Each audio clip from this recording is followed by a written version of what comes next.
পশ্চিম বর্ধমান বাউরি সামাজিক শিক্ষা কমিটির পক্ষ থেকে পাণ্ডবেশ্বর বিধানসভার অন্তর্গত ছোড়া 7-9 নম্বর পিট গ্রামে একটি সাধারণ সভার আয়োজন করা হয়। এই সময় উপস্থিত ছিলেন পশ্চিম বর্ধমান জেলা সভাপতি বিশ্বজিৎ বাউরি, পাণ্ডবেশ্বর ব্লক সভাপতি বাপি বাউরি, অনুষ্ঠানের চেয়ারম্যান সুশান্ত বাউরি, উত্তম বাউরি, তপন বাউরি, ধনঞ্জয় বাউরি সহ সমস্ত বাউরি সম্প্রদায়ের সদস্যরা। পাণ্ডবেশ্বর থেকে জিতমিস রিপোর্ট নিউজে।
প্রথম কথা, এটা এলাকাটার নাম হচ্ছে ছড়া 7-9, তাই তো?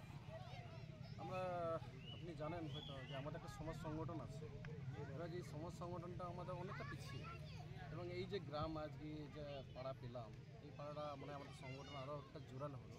এবং উদ্দেশ্যটা এটাই যে আমরা যেভাবে পিছিয়ে পড়ে আছি, মানে আমাদেরকে এখনও পর্যন্ত দেখা যাচ্ছে না, কোনো জায়গায় পাওয়া যাচ্ছে না, আমাদেরকে কিছু পাচ্ছি না, সরকারি সুযোগ সুবিধা থেকে অনেকটা বঞ্চিত আছে।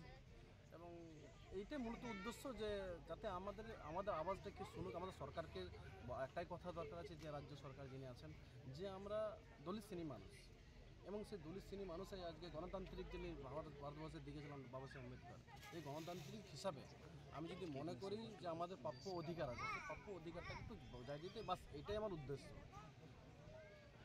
আজ এই যে সংগঠন আছে, ইয়াকে আগে নেওয়ার জন্য আর কি কর্মসূচি রয়েছে? আগে নিয়ে যাওয়ার জন্য বড় কর্মসূচি আছে না। আমার প্রথম তো একটা শুরু করেছিলাম, মোটামুটি 2018 স্কুল চালাতাম আমি, মোটামুটি 18